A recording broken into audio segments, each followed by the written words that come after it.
I'm Adam Mitchell, and this is my hope story. May 18th, 2011, I was injured on the job and almost lost my right foot. Leading up to the accident, I was pretty carefree. Didn't have God in my life.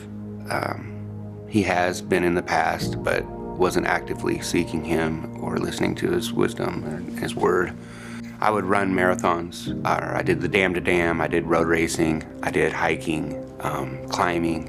And then when the accident occurred, I was pretty much debilitated, and I've had multiple surgeries since then, and I will have multiple surgeries throughout the rest of my life to take care of the necrosis, which is basically dying bone marrow.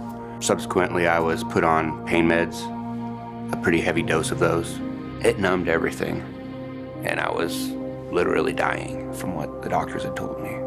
I had no connection with my family, my friends, my kids, or my wife.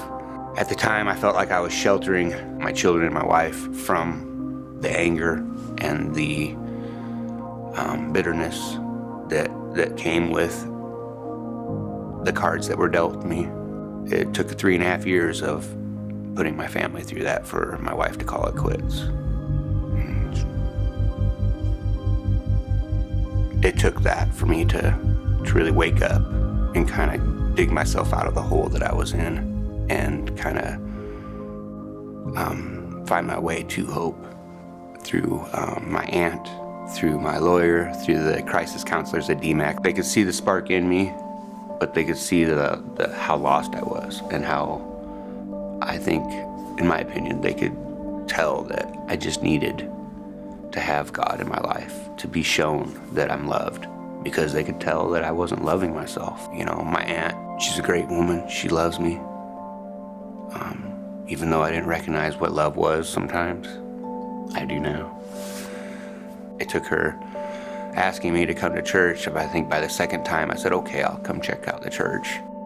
I can remember the sermon. It was, It Is What It Is sermon. And it was probably the most fitting sermon that I could have had fall in my lap. I wasn't able to see my kids on Thanksgiving. And so I came down here to not only help out with Meals for the Heartland. Immediately they teamed me up with this 5-year-old girl. And she carried this little stool around with her. And so every station that we rotated to, she was right next to me. And it's kind of, God knew that's what I needed that day, because I was really missing my kids. Multiple times I felt the support and love, and like these people hadn't given up on me when I had given up on myself.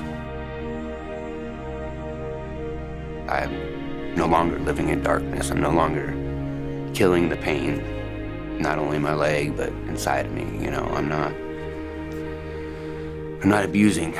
I've been sober since October 30th of last year, so this week marks the 1-year anniversary of my sobriety. And it's something I'm pretty proud of. The future's bright. I'm still attending college at DMAC. I love helping out with the church. I love helping out with the production department. I'm involved with Hope Waukees production department with lights or the graphics.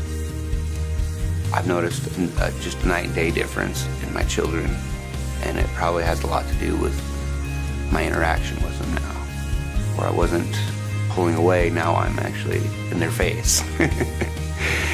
And the teachers, my ex-wife, my family, we've all noticed differences in the children.